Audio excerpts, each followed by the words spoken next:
السلام علیکم، بسم اللہ الرحمن الرحیم۔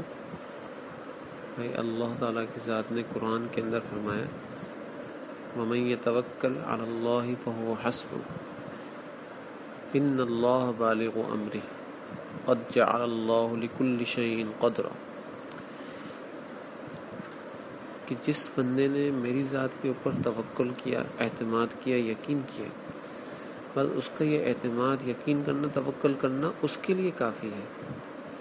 ان اللہ بالغ امری، میں اس کے کام کو خود پہنچوں گا، اور جس کے کام کو میں خود پہنچوں توکل کرنے کی برکت سے، جس کے کام کو میں خود پہنچوں اس کے کام کو کوئی روک سکتا ہے؟ کوئی روکنے والا نہیں۔ پھر دوسری جگہ اللہ تعالیٰ ارشاد فرماتے ہیں الیس اللہ بکاف عبدہ، اتنا پیارا ارشاد کہ آپ سوچ ہی نہیں سکتے، کتنے پیار سے سمجھا رہے ہیں اپنے بندے کو کہ اے میرے بندے، دوسری طرف کہاں دیکھتا ہے؟ اسباب کی طرف کہاں دیکھتا ہے؟ چیزوں کی طرف کہاں دیکھتا ہے؟ ہٹا اپنی نگاہ ان چیزوں سے، اسباب سے، اور اسباب کے مالک کو دیکھ، اس کی طرف نگاہ کر۔ کتنے پیار سے سمجھا رہے بندے کو کہ کیا میں تیرے لیے کافی نہیں ہوں؟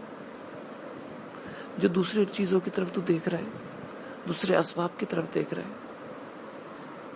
دیکھیں کتنے پیار سے اللہ تعالیٰ بندے کا یقین اپنی ذات پر کروا رہے ہیں اور اسباب سے یقین ہٹا رہے ہیں۔ تو بندے کو بھی چاہیے کہ اللہ کی ذات کی بات کے اوپر نگاہ دوڑائے اور اسباب سے یقین ہٹا کر صرف اللہ تعالیٰ کی ذات کے اوپر نگاہ کر لے، تو اللہ اس کے سارے کام کو خود پہنچیں گے اور سارے کام خود اپنے ہاتھ میں لے کر خود انجام تک پہنچائیں گے۔ اور جس کے کام میں اللہ لگ جائے تو اس کام کو کوئی روک سکتا ہے؟ کوئی بھی نہیں روک سکتا۔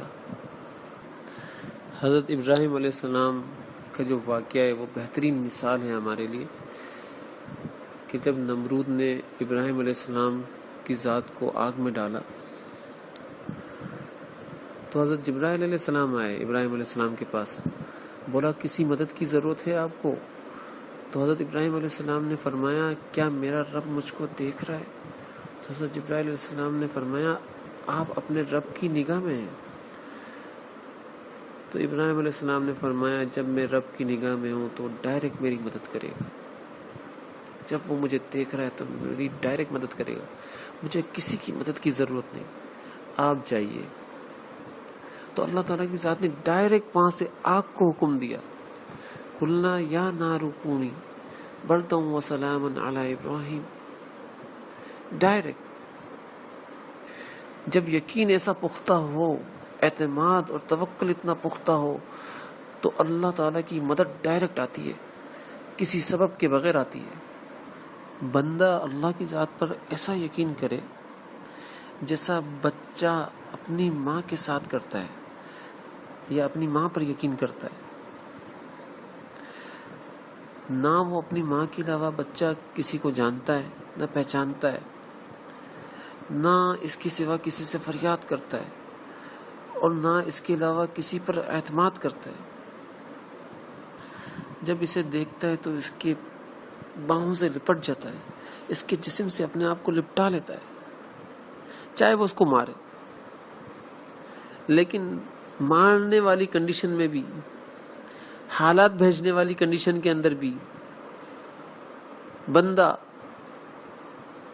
بچہ جو ہوتا ہے وہ اپنے ماں کے دامن میں پناہ لینے کی کوشش کرتا ہے، اور اگر بچے کو اس کی موجودگی کے اندر کوئی حالات پیش آ جائیں، کوئی مشکل آ جائے، کوئی پریشانی آ جائے، چاہے وہ موجود ہو یا نہ ہو، سب سے پہلے ماں کا نام لیتا ہے۔ گویا کہ ایسا لگتا ہے اس کو معلوم ہے کہ یہیں سے ساری چیزیں حل ہوں گی، ماں کی گود ہی اس کا ٹھکانہ ہے۔ کیسا بچے کا یقین ہوتا ہے کہ بچے کو ماں کی کفایت اور شفقت پر جو اعتماد اور یقین ہوتا ہے نا، وہ احساسات سے خالی نہیں ہوتا۔ ایسا ہی بندے کا یقین ہو جائے کہ ہر حال میں اللہ کا نام لے، ہر پریشانی میں اللہ کو پکارے، ہر مشکل میں اللہ کو یاد کرے، اللہ کی ذات سے مانگے، اللہ کی ذات سے ڈائریکٹ مانگے، اور اعتماد کرے کہ ڈائریکٹ مانگا تو ڈائریکٹ کی اللہ تعالیٰ میری طرف دیکھ رہے ہیں اور ڈائریکٹ میری مدد کریں گے۔ اللہ تعالیٰ کی ذات کو کسی سبب کی ضرورت نہیں ہے، ڈائریکٹ حکم کریں گے۔ یہاں ایک اور بات بتا دوں کہ اسباب کا استعمال کرنا توکل کے خلاف نہیں، تدبیر کا اختیار کرنا توکل کے خلاف نہیں. ہاں تدبیر اختیار کرنے کے ساتھ اگر بندہ تدبیر کے اوپر یقین کرے تو یہ شرک ہے. لہٰذا اگر وہ تدبیر اختیار کر رہا ہے تو اس کے تحت اختیار کرے کہ یہ تدبیر اختیار کرنا بھی اللہ کا حکم ہے، اور تدبیر بنائی اللہ تعالیٰ کی ذات نے بندے کے لیے، لیکن بندے کو اپنی ذات کے لیے بنایا ہے. تدبیر اختیار کرتے ہوئے اللہ کی ذات پر توکل ہو، اللہ کی ذات کا توکل نہ چھوڑے. اللہ تعالیٰ ہم لوگوں کو عمل کرنے والا بنائے، آمین ثم آمین، اور بہتر یقین کرنے والا بنائے، بہتر توکل کرنے والا بنائے، آمین ثم آمین، اللہم آمین.